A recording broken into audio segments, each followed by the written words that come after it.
Late at night, the city of Seoul felt different. The bright lights still shone, but the streets were quiet, almost empty.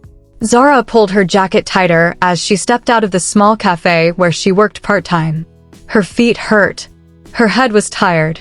She had been studying all day and serving customers all evening. All she wanted was her bed. She walked fast, her backpack heavy on her shoulders. The sound of her shoes tapping on the pavement echoed too loudly. That was when she felt it.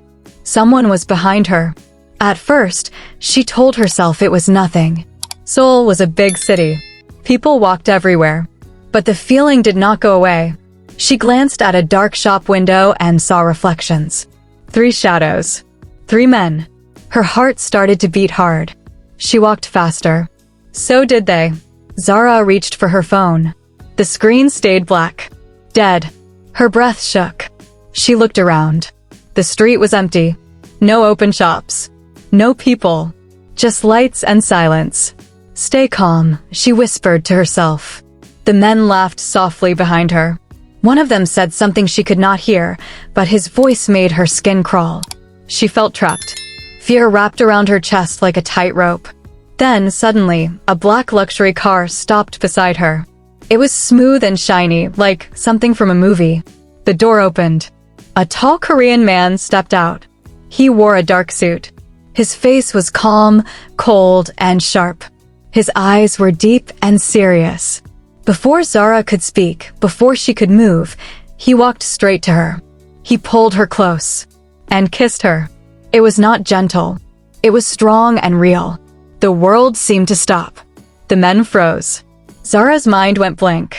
The man lifted his head and said in a calm voice, "You're late.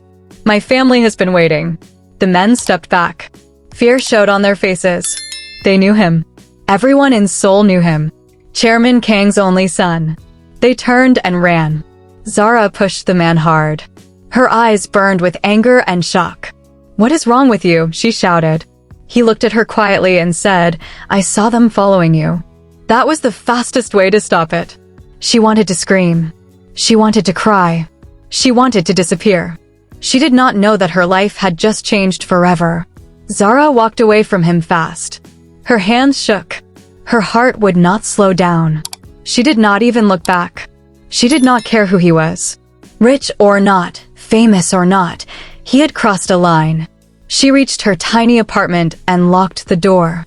Only then did she slide down to the floor and cry. Fear poured out of her like water. Her lips still felt warm from the kiss she did not ask for. "Never again," she whispered. The next morning, her phone buzzed nonstop. Messages. Missed calls. News alerts. She opened one headline and froze. Chairman Kang's son seen kissing mystery woman late at night. Her picture was there. Blurry, but clear enough. Her stomach dropped. At school, people stared. Some whispered. Some laughed. Some looked angry. A girl asked, "Are you really his girlfriend?" Zara could not answer. Her head felt heavy. By afternoon, a black car waited outside her building. She refused to get in. Until the man stepped out again. "Kang Min-jae," he said. "That's my name." She crossed her arms. "I don't care." He nodded slowly. "I know. But because of me, you are now in danger." Her heart skipped. "What do you mean?" "My family is powerful," he said. "And they have enemies. Now they think you matter to me." She laughed bitterly. "I don't." His eyes softened. "I didn't plan this. But I won't let you get hurt." She stayed silent. "Pretend to be my girlfriend for 1 month," he said. "I will protect you. After that, I'll fix everything." Zara looked at him long and hard. "Girlfriend? To a stranger who kissed me." He replied firmly, "Just 1 month, I promise." 1 month, she said slowly. "My rules." He bowed his head slightly. Agreed. Neither of them knew how deeply that one lie would pull them together.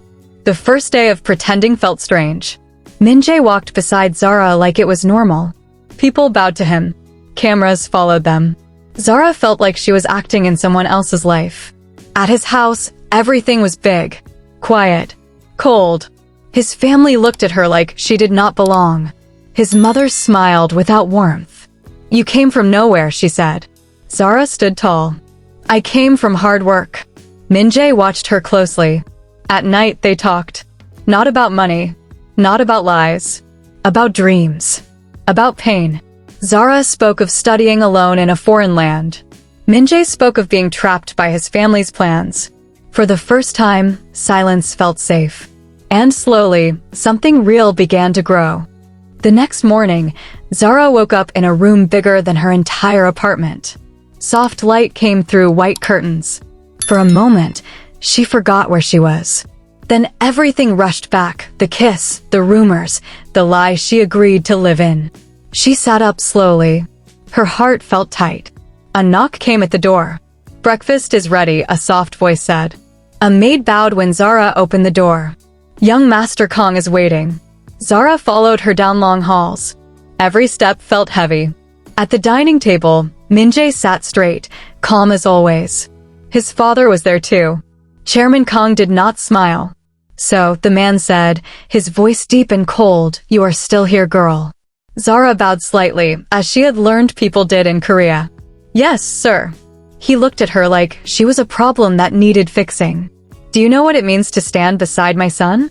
Zara swallowed. "I know what it means to stand beside myself." Min-jae looked at her surprised. The chairman's eyes narrowed. "This will end soon," he said. "It must." Zara felt anger rise, but she stayed calm. "That depends on your son too." The room went quiet. Later, outside, Zara finally breathed. "Your family hates me." Min-jae nodded. "They hate what they can't control." "Why me?" she asked softly. He looked at her for a long moment. "Because you're real." That night, they sat on the balcony. The city lights looked like stars. Zara hugged her knees. "I don't trust you," she said honestly. "I don't expect you to," Min-jae replied. "But I promise no one will touch you." For the first time since coming to Seoul, Zara felt safe. Rumors grew fast. At school, some people avoided her. Others were suddenly too friendly. Online comments were worse. Some called her lucky. Others called her names that hurt deeply. Zara cried alone that night. Min-jae found her sitting on the floor. "I can stop this," he said quietly. "No," she replied. "If I run, they win." He sat beside her. Not touching. Just close. "You're stronger than you know," he said. She laughed sadly. "I'm just tired." He looked at her hands. "So am I." From that day, things changed. They ate together. Walked together. Talked late into the night. Zara learned Min-jae loved old music and hated loud parties. He learned Zara loved rain and missed her mother every day. Sometimes they laughed. Sometimes they fought. Once, Zara shouted, "You don't own me." Min-jae shouted back, "I never wanted to." Silence followed. Then he said softly, "I just don't want to lose you." That scared her more than anger ever could. One evening, Min-jae took Zara to a quiet street market. No guards. No cameras. "Are you sure?" she asked. "Yes," he said. "I want to be normal for 1 hour." They ate warm snacks. Zara smiled freely. Min-jae watched her like he was seeing light for the first time. A woman passed and whispered, "They look happy." Zara's heart skipped. Later, as they walked home, rain began to fall. Zara laughed and ran. Min-jae followed, smiling without knowing why. They stopped under a small roof. They stood close. Too close. For a moment, the lie felt real. Min-jae leaned in, then stopped. "I won't cross that line unless you want me to." Zara looked at him. Her chest felt full. "I don't know what I want," she whispered. "That's okay," he said. But that night, Zara dreamed of him holding her, not to save her, but to stay. Trouble came soon. Min-jae's family announced his engagement to another woman. A powerful woman. A planned future. Zara read the news alone. Her hands shook. When Min-jae arrived, she threw the phone at him. "You're getting married?" His face went pale. "I didn't agree." "But you will," she said. "People like you always do." "That's not true," he said firmly. "Not this time." She stepped back. "Our month is almost over." "I don't care," he said. "I choose you." Her heart wanted to believe him. But fear was louder. She packed her bag that night and disappeared. Min-jae searched for Zara everywhere. He went to her school, her job, her small apartment. The room was empty. cold, like she had never been there. For the first time in his life, fear took control of him. She left, he whispered. That night, Min-jae stood alone in his room, staring at the city lights. He had followed every rule his whole life. He had obeyed, stayed quiet, stayed strong. But the thought of Zara leaving because of him broke something inside his chest. I won't lose her, he said out loud. The next morning, he got information on her whereabouts. Zara was staying with a friend on the edge of the city. She had not slept. Her eyes were swollen from crying. She kept telling herself she did the right thing.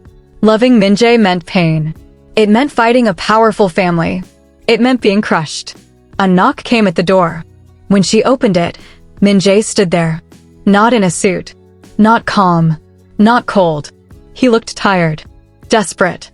Why did you run? He asked. Her voice shook. Because I'm tired. I don't want to be temporary in anyone's world, not even yours. You're not, he said quickly. You never were. You're getting married, she cried. To someone else. He stepped closer. I will never marry her. Zara shook her head. You say that now. He dropped to one knee. The room went silent. Marry me, Min-jae said. Zara froze. What? Not as a lie, he said. Not to protect you. Not for my family. For me. Her heart pounded. You barely know me. I know enough, he said softly. I know you're brave. I know you don't bend. I know you walked away even when it hurt. Tears filled her eyes. Your parents hate me. I'll prove them wrong, he said. With my life if I have to. She stepped back, shaking. Marriage is not a game. I know, he said. That's why I'm asking. Her mind screamed no. Fear screamed run. But her heart remembered the night he saved her. The quiet talks. The way he never touched her without asking. The way he looked at her like she mattered. I'm not worthless, she whispered. He shook his head. You are everything. Zara closed her eyes. Yes, she said. The house exploded with anger. What did you say? Chairman Kong thundered. Min-jae stood tall. I am getting married. To Zara. His mother gasped. That girl. She is not a girl, Min-jae said firmly. She is my wife. Zara stood beside him. Her hands shook, but she did not step back. This is madness, his father shouted. She will ruin us. Zara lifted her head. I will not ruin anything. I will stand beside him with honor. Silence fell. His father stared at her. Long hard. You are poor, he said. You are foreign. You have no power. Zara's voice was steady. I have dignity. Something changed in the old man's eyes. Days passed. The house stayed cold. But slowly, Chairman Kong began to watch Zara. How she greeted staff. How she studied late into the night. How she never asked for money or favors. One evening, he spoke softly to Min-jae.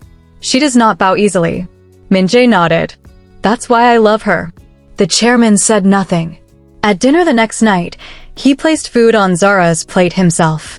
The room froze. Eat, he said gruffly. You need strength. Zara's eyes widened. It was not love, but it was the beginning of acceptance. And Min-jae knew the hardest battles were still ahead. Time passed quietly, like gentle rain. Not fast, not loud, but steady. Zara did not try to impress anyone. She woke early, studied hard, and worked when she could. She spoke kindly to the staff and thanked them every time. When people insulted her online, she stayed silent. When people praised her, she stayed humble. She stayed herself. Min-jae watched her with pride. You don't fight them, he said one night. You just exist. She smiled softly. I've been fighting my whole life. I'm tired. Slowly, the house began to change. The maids started to smile at her. One brought her tea without being asked. Another asked for her opinion on a family meal. Zara listened. She helped. She never acted like she was better than anyone. One afternoon, Chairman Kong saw Zara sitting in the garden with an old gardener, helping him read a letter. Her Korean was careful but clear. She did not rush him. She did not look bored. The chairman stopped walking. Why are you helping him? He asked later. Zara bowed slightly. Because he asked. The old man said nothing, but that night he stared at Zara's picture for a long time. The true test came when the woman chosen for Minjae returned. She stood tall, proud, dressed in power. "You can't give him what I can," she said to Zara. "Money, status, influence." Zara nodded. "You're right." The woman smiled. "Then step aside." Zara looked at Minjae, then back at her. "But I can give him peace." The room went silent. Minjae smiled. "And that's what I choose." Chairman Kong watched his son's face. Not stubborn, not angry, happy. That night, his wife spoke softly to him. "I know you have been observing her too. I think she is good with him." The chairman only smiled and said, "Maybe she is." That same night, the chairman called Zara to his study. "You know marrying my son means a hard life," he said. "Yes, sir," she replied. "You may be hurt, judged, blamed." "Yes, sir." He sighed deeply. "Why stay?" Zara lifted her head. "Because he stood between me and danger when he didn't have to. Because he sees me when the world does not. Because love is not comfort, it is choice." The chairman closed his eyes. When he opened them, they were soft. "You are not worthless," he said. "You are strong." Zara bowed low, tears falling. The wedding was simple, peaceful. No cameras, no noise. White flowers, warm sunlight, quiet joy. Zara walked forward with steady steps. She wore a plain white dress. No jewels, no crown. She did not need them. Minjae waited, smiling like a boy who had won a dream. When they held hands, the world felt right. "I choose you," he said. "I choose you," she answered. Chairman Kong stood and bowed to Zara in front of everyone. "Welcome to our family." Tears filled the room. That night, under soft lights, Zara rested her head on Minjae's shoulder. "Thank you for saving me," she whispered. He kissed her forehead. "You saved yourself." And in the quiet heart of Seoul, what began as a rescue kiss became a forever love. If you enjoyed this story, please like, share with friends and loved ones, and subscribe for more amazing stories.